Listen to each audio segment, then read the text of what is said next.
introducing the man, the legend, and come on in. Come on yes. in. Come on in. Yes. We've done this kind of thing before. I think we've done You've this won kind an of thing. Emmy It's or so two, great to huh? see you. Hey, yeah. Congratulations All right, take a seat. to you. Come on, Tom. I'm so pleased. Come on, and this is Bill. Bill, do you want to sit? Bill, on why don't you sit on this side over here? Yeah. all right. Yes, All we right, got room. so- we got room. So what's the category that you both went for tonight? There it is, guys. News Right, so gathering, Bill weather, Snyder Bill and Tom Snyder and Skilling. News Tracking a Storm with Tom Skilling. Right, yes. So it's like watching Yoda learn all the different moves to teach to Han. So Tom, By the way, Paris, Bill is coming out with his tell-all book about his 27 years in our weather office, and he said he's got all the dirt collected, so they'll be coming out. so as soon with as you retire now in February, Yeah. the real story's the coming real out. story will come out. Yeah, this boy next door image. It's like throwing a stone behind That's the image I've got is going bye-bye. Let me ask you that. I'm sure. And I know you have a ton of projects lined up, but are you really going to be able to give it up in February? Are you know going to what? miss it? You know what I'm giving up, Paris, is the day-to-day stuff. I just slow down a little bit. I've got some ideas. You know, it's funny, you work so hard doing what you're doing, you don't have much time to set up whatever you're going to do afterwards. But People keep on asking, though. Yeah. You know, I'll tell you one of the things that's interesting. I've been going up to Alaska since 1980 and watching climate change up there. And, of course, that's going on in the northern latitudes faster than anywhere else. So I called a friend of mine, Steve Bertrand, who does radio news, and he started a travel company with a partner.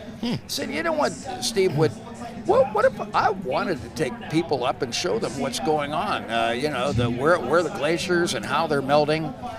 Because climate change is happening at 3 times the rate in the northern latitudes, and I've been going up there since '80. So what I've seen happen is stunning. And of course, it's going to be a ripple effect on our climate from the change of the climate up there. Yeah, you know, the whole atmosphere is intricately interconnected.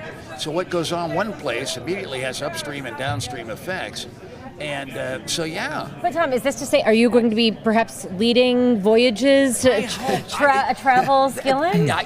I'm not sure believe me, that's not carved in stone, but that's the kind of thing that I'm kind of investigating, and It'd be a hit, I will tell you. Right. Would you plan to book it?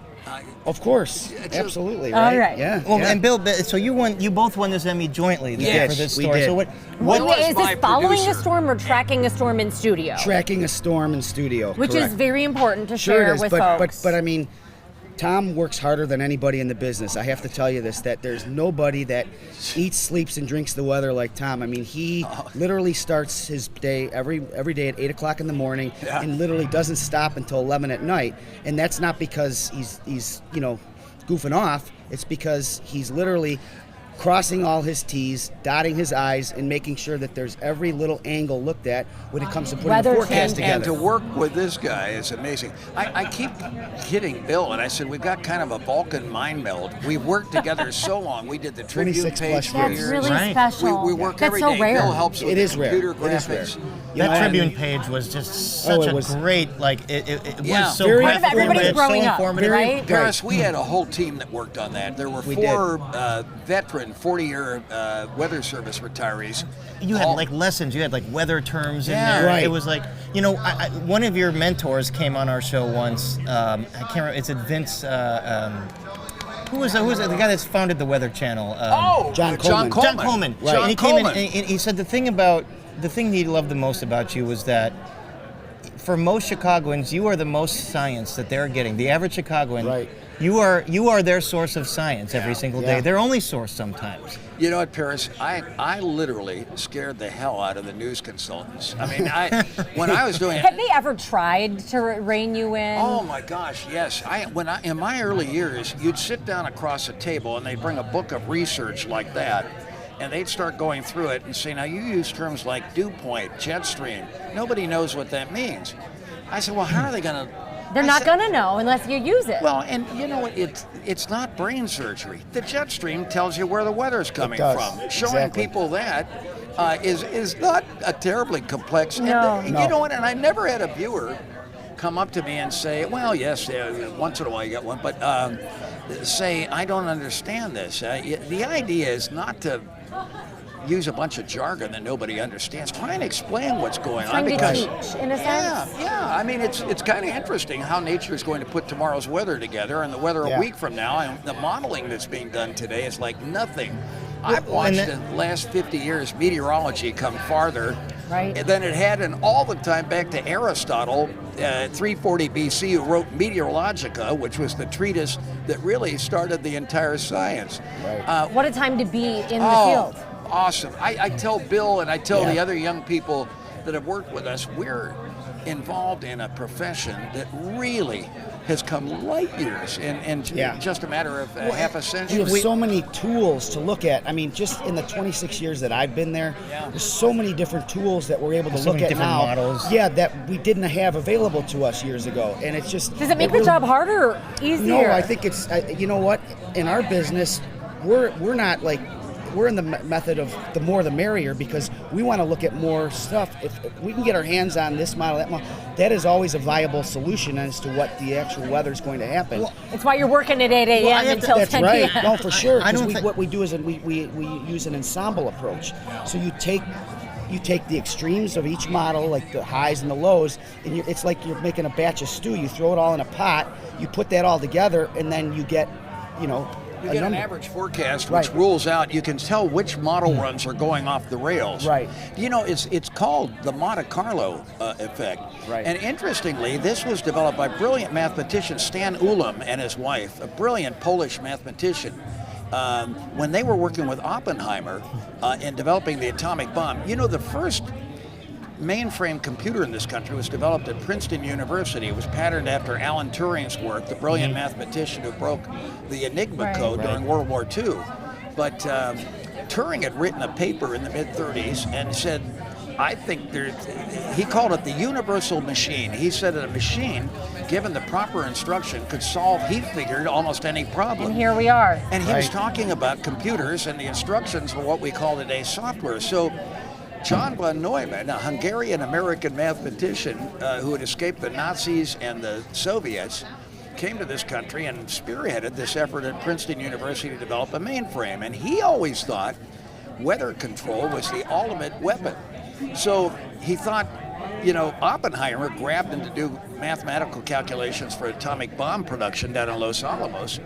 And he thought, well, this computer's not going to be working at night, so he put together a team, including a University of Chicago scientist, to numerically model the atmosphere, and that started computer weather forecasting. Now, it was terrible in those days, because we didn't fully understand or measure the upper air. But better than probably nothing. Yeah, it started us down the road There's to a where we book are here. today. There's a history book here, and maybe you want to spend time. The one thing I wanted to say about, because I said this to Albert Ramon, I think in the last 10, 15 years, the way that you're able to track things like tornadoes and severe weather down to the block, do you feel the gravity of the fact that, like, what you're doing can be life or death for people? Oh, there's no question. I mean, look what just happened in Acapulco with Hurricane Otis that exploded from a 65-mile-per-hour tropical storm to a 165-mile-per-hour top-tier Cat 5 hurricane, damage from which is absolutely catastrophic.